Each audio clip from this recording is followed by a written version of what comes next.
Heyo there, welcome back to a new video. Today we're going to do a little video about the story of an author, and you've seen it in the title. I'm going to share with you the incredible story behind the creation of the Harry Potter books. It's a tale of determination, imagination, and the magic of storytelling and what makes it an amazing book, an amazing saga. Let's get right into it. So it all started with JK Rowling, a British author. So she was born as Joanne Rowling on July 31st of 1965. She was born on 31st of July exactly, the same date as Harry Potter. Of course, she was really passionate about reading and writing, and she loved making up stories and sharing it with her family, especially with her younger sister Deep. So one day in 1990, from a delayed train from Manchester to London, an idea struck in the mind of JK Rowling. The story of a young boy who didn't know he was a wizard. Excited by this new idea, she started to write and develop the story and characters, imagining a magical world that would actually coexist with ours. That means there is the Muggle world and the wizard world, but both coexist. What I find a little fascinating is that life threw a lot of challenges on JK Rowling's path. She lost her mother, Anne Rowling, to multiple sclerosis in 1991, a year after she had the idea of the Harry Potter books. And that really affected her, of course. So actually the themes of loss and grief, as the loss of Harry Potter's parents, Lily and James Potter, actually became a significant theme in the books. In 1992, JK Rowling married a Portuguese journalist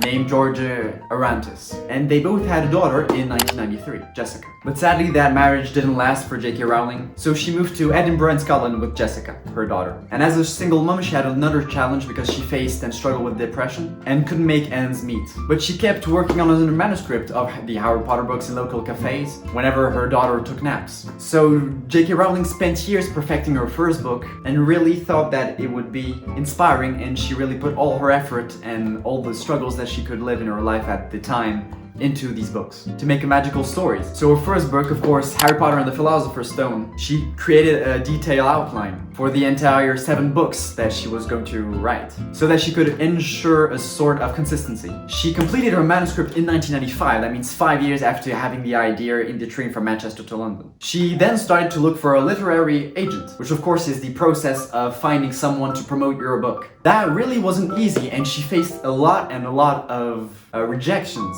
which seems quite anecdotic because she created one of the best stories of all time. But a man named Christopher Little took her on. He was the only one who truly believed in her story. But even with an agent, finding a publisher was even harder, and it didn't make the things easier. A lot of people turned the book down, thinking that the book was too long for kids, and that the subject matter, which means wizards, wouldn't sell. But then, Bloomsbury Publishing took a chance on the book in 1997, 2 years after she finished writing it. The editor's 8-year-old daughter actually just read the first chapter of the book and couldn't wait to read more. The initial print of Harry Potter was originally only 500 copies, with most of them going to libraries. But the book's popularity soared through word of mouth, and it started like that, winning awards, like the British Book Awards of Children's Book of the Year. The first book's success, of course, made 6 other books.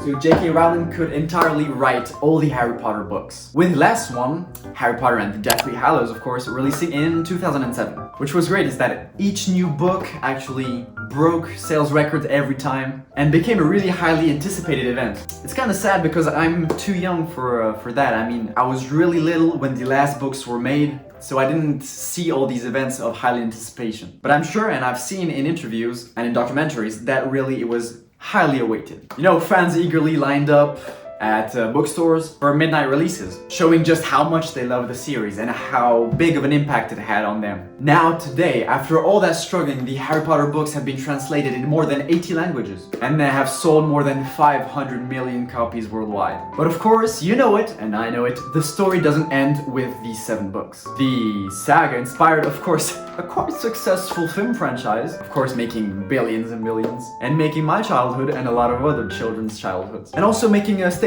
play called Harry Potter and the Cursed Child, and spin-off films like Fantastic Beasts, of course, with Eddie Redmayne. What I like about this story and the stories like this one is that people who really struggle in life but have a passion, like JK Rowling with writing and wanting to create her own universe, just by believing in your project even when you're really low in life, bouncing on it and becoming one of the most successful authors of all time, becoming the first billionaire author as well, and breaking so many records on her books, on the movies that were made, making a story that lights up a day. Of course, you know it, and I can say that the story of Harry Potter and his journey has captured the hearts of millions of people. And actually, I think it encourages a lot of the new generation to read and to start love reading. Because I don't know why, but they have such an impact and you absolutely love reading them, even if you don't like literature or reading. So the next time you pick up one of the books or you watch one of the movies, remember the amazing journey of perseverance that JK Rowling had. I'll see you very, very soon. Have an amazing day. I'm sure you will, as always. If you could like and subscribe, it'd be my pleasure to see you again. Have an amazing day, as I say always, but really I want you to remember it. See you soon, everyone.